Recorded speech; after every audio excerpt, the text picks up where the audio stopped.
Hai, Assalamualaikum dan salam sejahtera. Kembali lagi untuk video kali ini.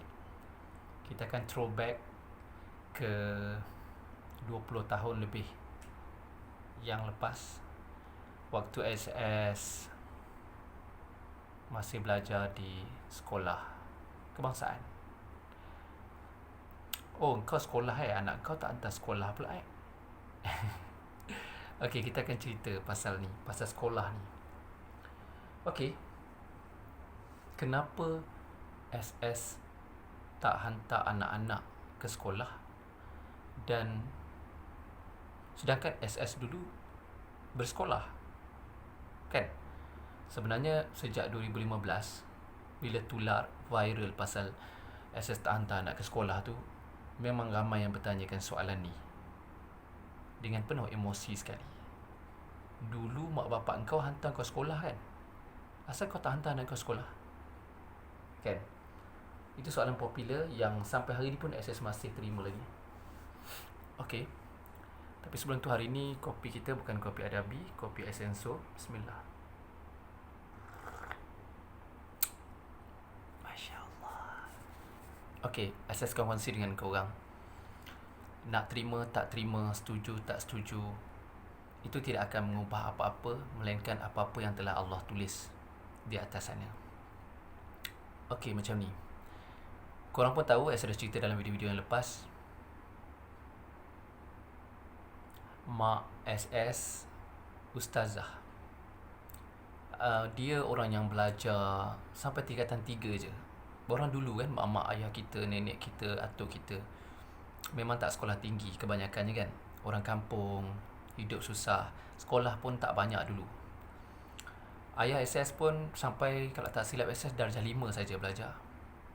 Bukan orang yang terpelajar, bukan orang yang educated, tapi mereka ada, orang kata apa, kebijaksanaan, dan juga ada juga, orang kata apa, kepandaian untuk hidup. Dalam hidup kita ni ada dua. Ada orang dia pandai belajar, akademik dia bagus, banyak A, lulus, ada sijil, ijazah dan sebagainya, tapi dia tak pandai dalam hidup. Dia tak pandai bila hidup secara real. Ada benda yang dia tak pandai, dan mungkin kadang-kadang nampak lebih teruk ataupun bodoh lagi daripada orang yang tak belajar tinggi sangat. Satu lagi side, satu bahagian lagi, satu pattern lagi, satu jenis orang lagi, dia belajar tak berapa pandai sangat. Dia bukan orang yang mungkin belajar dalam kelas yang hebat, kan, kelas A. Bukan jenis orang yang banyak A kalau periksa. Dia biasa-biasa je. Mungkin sampai SPM je belajar, ataupun college saja, kan. Tapi dalam hidup dia pandai hidup. Dia pandai benda-benda, kemahiran tu, kemahiran ni. Kita faham, kan? Kita mungkin ada kawan-kawan yang belajar tinggi tapi nak masak tak pandai. Ada orang yang belajar biasa-biasa je tapi masak mantap gila, pandai buat kek, pandai buat kuih dan sebagainya. Orang lelaki macam tu juga, belajar sampai master, ada mungkin PhD, tapi nak tukar tombol pintu pun tak pandai, kan. Nak tukar mentol lampu pun panggil wiring, kan, panggil wireman, kan. Ada macam tu, kan. Lain orang ni, lain kelebihan dan kemampuan dia. Jadi SS orang yang mungkin sederhana, pandailah tukar tombol sendiri tombol pintu tu pandailah tukar. Bukan orang yang bijak sangat dalam pelajaran, sebab SS memang kaki nyanyi daripada sekolah rendah lagi, sekolah menengah sampai U, sampailah jadi penyanyi. Tapi nak kata bodoh sangat dalam pelajaran, tak jugalah. Saya dah cerita sebelum ni, SPM berapa, SMA berapa, pointer pun tak adalah sampai bawah daripada 2 point, kan. Maksudnya tak pernah lah sampai tak lulus. Jadi orang yang sederhana, dan tapi bila mak ayah SS ni bukan orang yang belajar tinggi, dan dulu kita tak ada banyak pilihan, ya. Dia mungkin mak ayah SS, keberanian dia tidaklah sampai tahap untuk tak sekolahkan anak. Lagipun macam mak SS, dia ustazah, mungkin dia pandai dalam bidang agama, matematik dia kurang, atau English dia tak berapa bagus. Macam tu juga ayah SS, dia lebih kurang lagi. Tapi dari sudut pertanian, berniaga, sudut nak buat pertukangan, mungkin benda tu dia pandai, walaupun benda tu tak diajar di sekolah kan. Jadi sebab itulah antara faktornya mereka hantar SS ke sekolah. Macam tu juga adik-beradik SS yang lain lah, semuanya bersekolah rendah sampai tamat SPM. 3 daripada kami masuk IPT. Macam abang akak SS tu semua sampai SPM saja. Jadi bila SS habis SPM pangkat 1, kemudian SS sempat masuk ke Ma'had Tahfiz Al-Quran wal Qiraat Kuantan. Ada pengalaman lah, maksudnya masuk tahfiz, masuk ma'had, walaupun semua cuma sempat hafal lebih kurang 4 juzuk daripada Quran kan. Kemudian masuk UIA. SS sempat mengajar sebenarnya. Mungkin ada orang yang dah tahu, mungkin ada yang tak tahu kan. 2005, pertengahan 2005 SS buat keputusan untuk berhenti menyanyi sebenarnya. Jadi SS pun berhijrah atas beberapa faktor. SS berhijrah ke Kuantan. Ada kawan SS di sana yang banyak bantu SS. Dia tahu SS ada masalah masa tu, dia carikan kerja untuk SS. So SS dapat mengajar di Sekolah Rendah Islam Al-Irsyad Batu Tiga Kuantan. Berapa bulan je. So SS masa tu, sedangkan masa tu SS masih lagi ahli intim. Masa tu gaji 4,000. Saya ingat lagi. SS bekerja sebagai manager untuk executive manager untuk event and management. Maksudnya kalau show intim masa tu SS yang uruskan lah. Kalau orang nak panggil show intim ke, ada nak buat event dan sebagainya, SS yang akan handle lah. Tapi bila SS buat keputusan untuk stop tu, SS keluar. SS sempat pergi mengajar di Kuantan beberapa bulan sebelum ayah SS panggil SS balik. Arwah ayah masa tu kan. Ayah SS tak tahu pun yang SS tu dah keluar dari intim dan pergi mengajar kat Kuantan. Tiba-tiba dia dapat tahu, so dia panggil balik SS. Dia kata, ayah bukan tak suka kau mengajar, dia kata. Mengajar tu perbuatan yang mulia, pekerjaan yang mulia, semua orang tahu. Tapi dia kata, kau ada nama lagi, kau masih muda, dan apa yang kau buat ni bukan benda yang tak elok. Ayah saya cakap macam tu. Kau menyanyi lagu-lagu yang ajak orang ingat pada Tuhan, pada Nabi, ajak orang buat kebaikan, tinggal benda tak elok semua. So ayah percaya ini pekerjaan yang baik juga, dia kata. Ramai lagi orang lain boleh jadi cikgu, ustaz, ustazah, daripada maktab, daripada universiti semua. Tapi berapa orang saja yang nak, yang boleh dan nak lah, ada bakat dan nak menyanyi lagu-lagu ketuhanan, lagu-lagu nasyid ni. Itu kata-kata ayah SS yang SS sangat touching bagi SS lah. So ayah kan, SS tak ada mak dah masa tu, mak tiri ada. So SS pun dengan berat hatinya ambil keputusan untuk balik semula ke KL. SS menyanyi semula dengan intim beberapa bulan sebelum dapat tawaran untuk merakamkan album secara solo lah daripada Hijaz Records. So SS balik.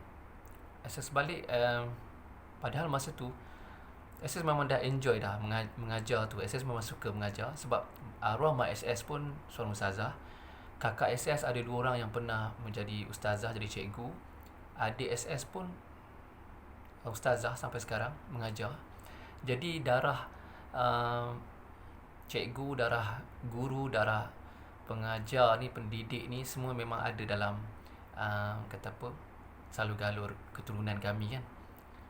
Tapi bila mendengarkan kata-kata pujian dan juga pujukan ayah SS tu, SS jadi lembut hati dan SS balik semula. Sebab yalah, SS ingat tidak ada keridaan Allah melainkan pada keridaan ibu bapa. Bila SS dah tak ada mak, ayah lah orang yang paling SS perlu kata apa, taati, hormati dan muliakan. So SS walaupun masa tu dah seronok mengajar kan, ada kawan-kawan duduk rumah sewa semua, memang best lah. Diorang memang kelakar dan poyo gila kawan-kawan rumah sewa tu. So banyak sangat kenangan yang best. Tapi saya tinggalkan juga sebab ayah. SS pun balik dan beberapa bulan kemudian saya dapat tawaran untuk rakamkan album secara solo sebagai artis solo lah di bawah Hijaz Records. 2006 masa tu, ujung 2006. Kemudian dah menyanyi secara solo apa semua. Sekali lagi SS diuji, SS ada masalah. So SS pergi sekolah yang sama juga sebab guru besar tu arwah ya. Mudah-mudahan Allah merahmati dia. SS menangis teruk masa dengar dia meninggal tu. Dia memang sangat sayang SS. Dia kata kalau awak teringat nak balik mengajar kat sini, anytime bila masa saya akan buka pintu untuk awak datang. Dia sangat seronok SS mengajar kat sana. SS ni macam kata ayam tambatan lah, macam guru emas lah di sekolah tu. Memang cikgu-cikgu lain pun suka sayang SS, termasuk guru besar lah terutamanya. Dan juga anak murid pun memang sangat nampak sayang kalau terutama hari guru. Saya akan dapat banyak hadiah daripada pelajar.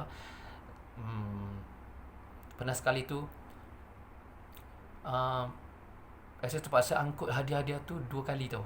Tak muat kereta tu, banyak sangat hadiah daripada pelajar.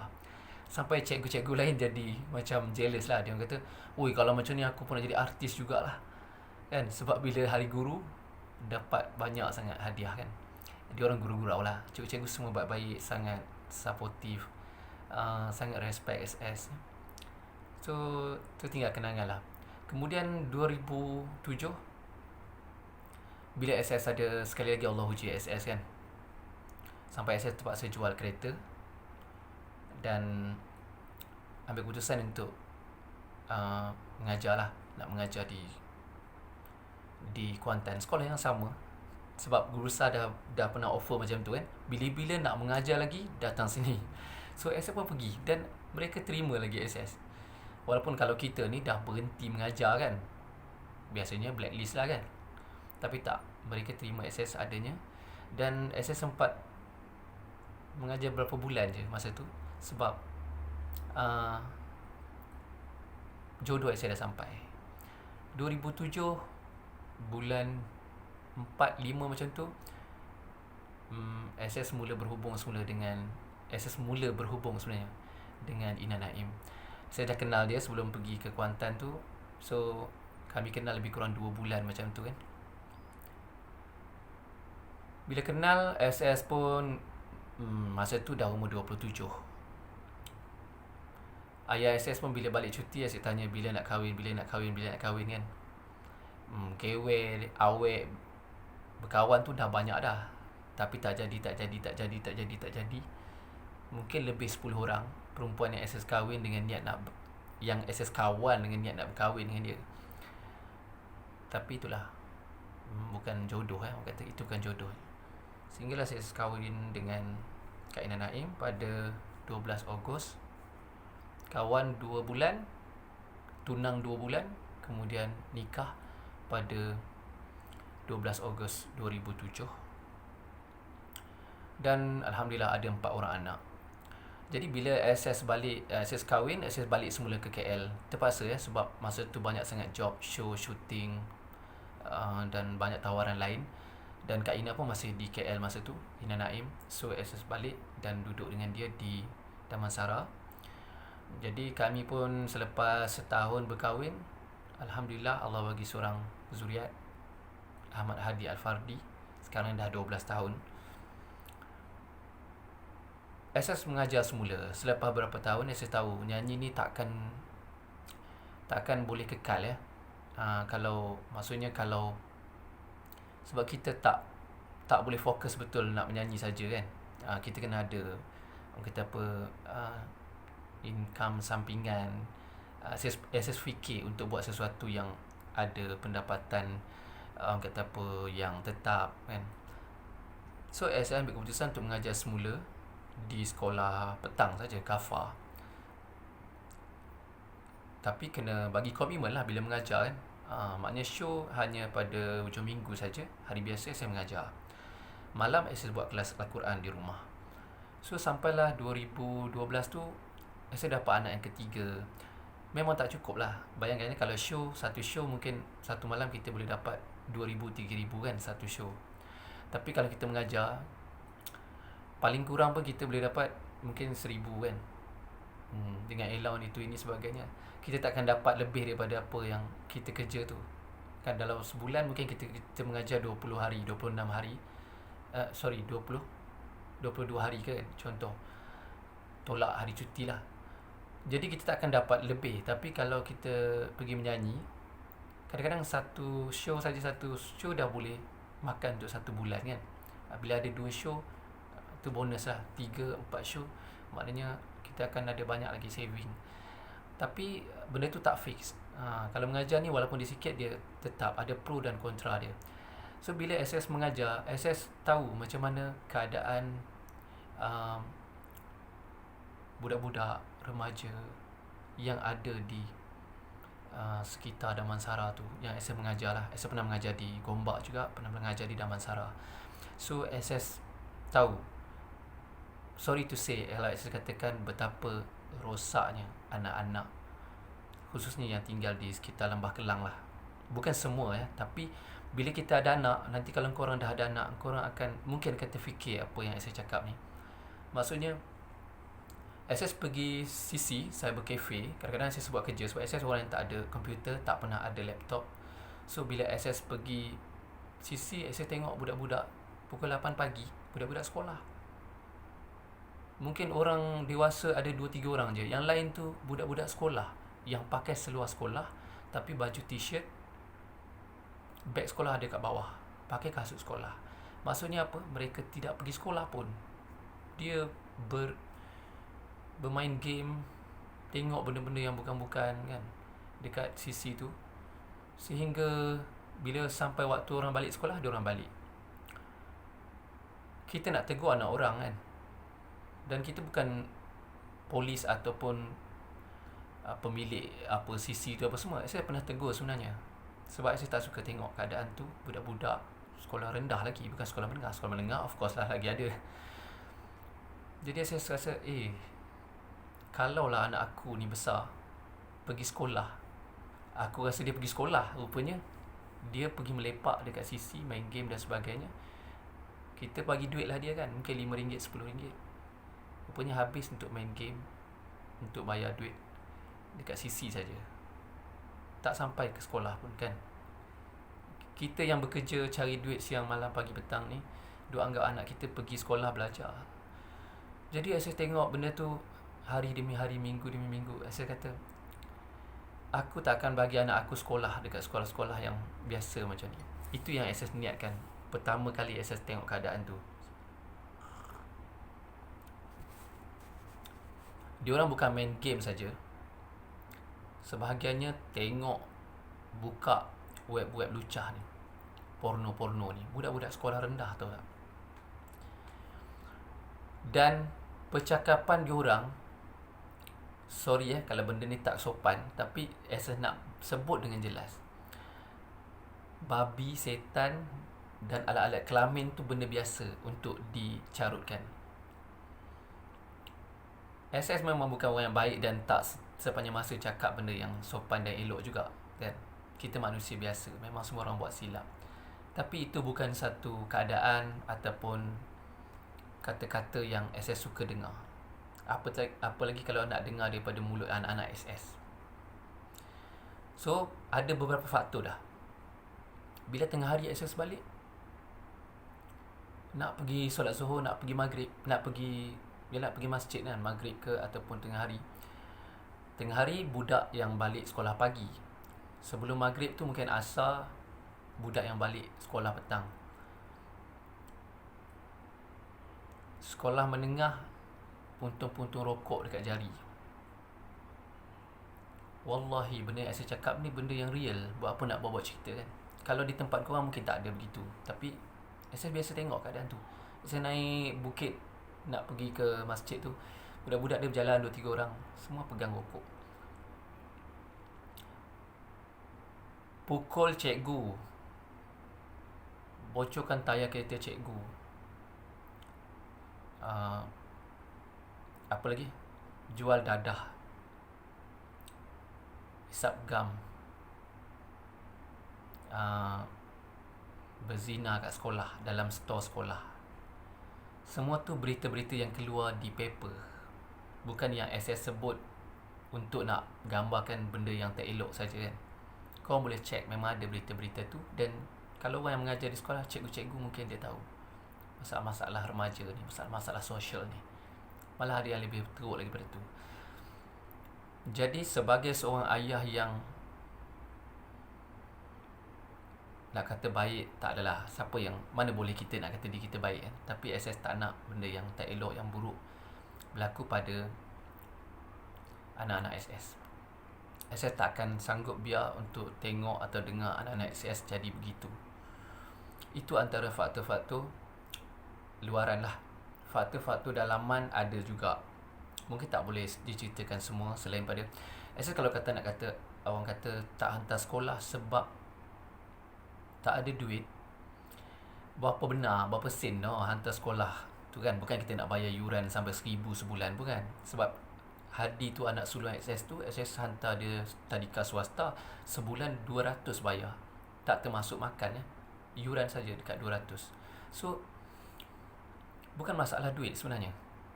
Duit ni kita boleh cari. Sebab SS pun kerja, Kak Ina pun masa tu masih ada event, masih ada job kan, buat model, buat modeling, apa, jadi duta busana dan sebagainya. So sebenarnya duit bukan masalah utama dia. Tapi kebimbangan dan cara kerja SS sebenarnya tak mengizinkan SS untuk nak hidup macam cara orang lain. Jadi kadang-kadang SS punya show di JB, di Thailand, di Jakarta, ke Sabah, Sarawak, 2 hari outstation, 3 hari outstation. Kak Ina pun dulu ada masa dia masih ikut SS sebagai PA. Ada masa dia pun menyanyi duet. Ada masa kita orang buat kerja-kerja NGO kan, bantuan kemanusiaan. Mungkin sampai 3 hari keluar, 5 hari keluar. So cara kerja kami tak mengizinkan kami untuk hidup macam orang kebanyakan, orang biasa. Bukan kata kita ni special, tidak. Tapi dah kita pilih untuk begitu. So kita kena sesuaikan dengan cara kerja, masa dan sebagainya lah kan. Orang yang tak faham, bila dia dah berada dalam situasi tu, dia akan faham, oh patutlah dia begitu, oh patutlah orang ni macam ni kan. Kemampuan orang, pendapatan orang, masalah orang, cara kerja orang tak sama. So kita jangan selalu letakkan satu baju yang sama tu dalam semua saiz. Tak boleh. Setiap orang dia saiz dia berbeza-beza. Ada orang walaupun dah pakai S, badan kecil, tapi baju tu mungkin jadi terlalu labuh untuk dia sebab dia rendah. Banyak benda yang sepatutnya kalau orang tu bijak dan orang yang rasional, dia akan boleh timbangkan benda dengan baik. Tapi bila kita tak tahu banyak benda, kita akan selalu banyak buat silap dan salah menilai. Jadi bila begitu, SS memang dah letakkan dalam minda. SS duduk dengan Kak Ina, kita slow talk, kita discuss, kita bincang. Anak-anak kita ni kalau diorang tak dihantar ke sekolah, nak hantar ke mana? Okey, ada cadangan untuk hantar ke sekolah swasta. Okey, sekolah swasta SS survey masa tu yang paling dekat pun dekat Kota Damansara. Memang agak mahal sikit kos dia. Tapi pun tetap kita tak lari daripada masalah pelajar dan masalah untuk uruskan ambil hantar anak ke sekolah tu pun jadi masalah. Bila SS dengan Kak Ina ada job sekali, ada sama-sama, maksudnya buat show dan sebagainya, pergi outstation, takkan setiap kali ada show nak ponting kan. Anak nak ponting, ikut ponting. Jadi itu bukan keadaan yang baik sebenarnya. Jadi bila bincang-bincang Kak Ina, apa kata kita buat homeschooling. Saya dapat satu idea daripada adik saya sendiri yang memang dia mengajar di sekolah swasta. Tapi saya tahu di sekolah swasta pun banyak dia ceritakan, dia share masalah-masalah pelajar. Sampai ada pelajar yang pernah curi handphone dia. Itu memang kelakar. Handphone cikgu pun dia boleh masuk dalam bilik guru curi. Jadi saya kata maksudnya sekolah mungkin bukan tempat yang sesuai untuk anak-anak kita belajar. Sebab yelah, lain orang lain cara kan. Jangan compare dengan orang kalau kita tidak kenal, tak tahu masalah orang. Orang lain cara dia, orang lain. Saya tak campur cara orang lain. So bila saya bincang istikharah dan sebagainya dengan mak ayah apa semua, mula-mula memang mak ayah agak berat lah nak bersetuju dengan pilihan kami tu. Tapi bila dia tengok progress dia, anak SS nampak dah boleh membaca, ada adab, mengaji pun okey kan. So siap mak ayah sendiri boleh compare dengan antara sepupu dia kan, dengan anak-anak jiran dan sebagainya. So dia kata tak apalah kalau macam tu pun, apa yang kau rasa baik, ayah pun akan sokong, ayah akan doakan. So bila mak ayah SS dah boleh terima, kenapa orang lain nak orang kata lebih pula kan. Alhamdulillah, ini masuk tahun ke 12 SS mengajar anak-anak. Hadi dah 12 tahun. SS mengajar daripada kecil. Kalau maksudnya dalam sudut persekolahan tu mungkin dah tahun yang ke-12 ke-13 mereka belajar secara homeschooling, belajar di rumah maksudnya.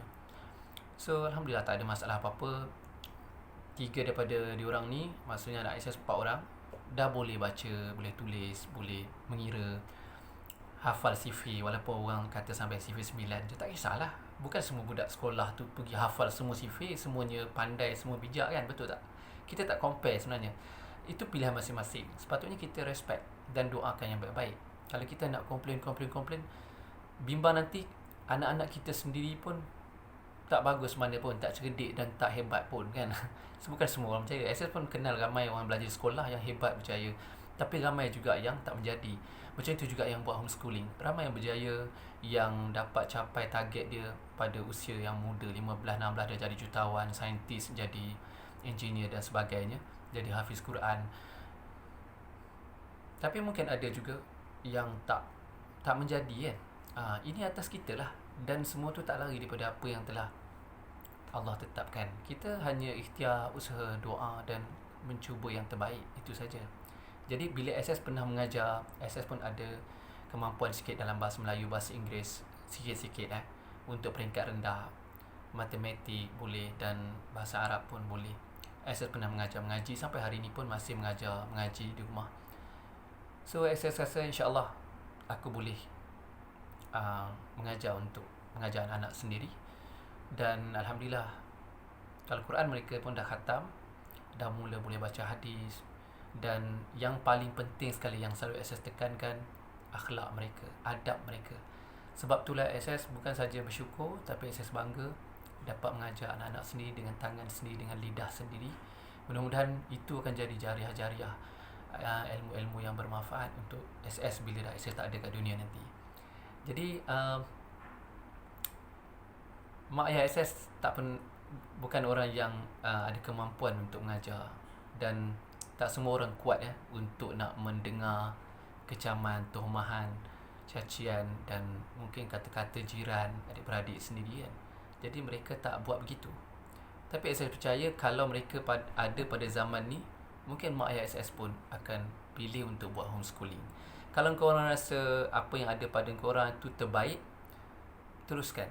Sebab ramai juga cikgu yang text SS, messenger SS. Dia kata, saya seorang guru, tapi saya tak mampu mengajar anak-anak sendiri. Kalaulah saya mampu, dah tentu saya akan buat macam Cik Suhaimi.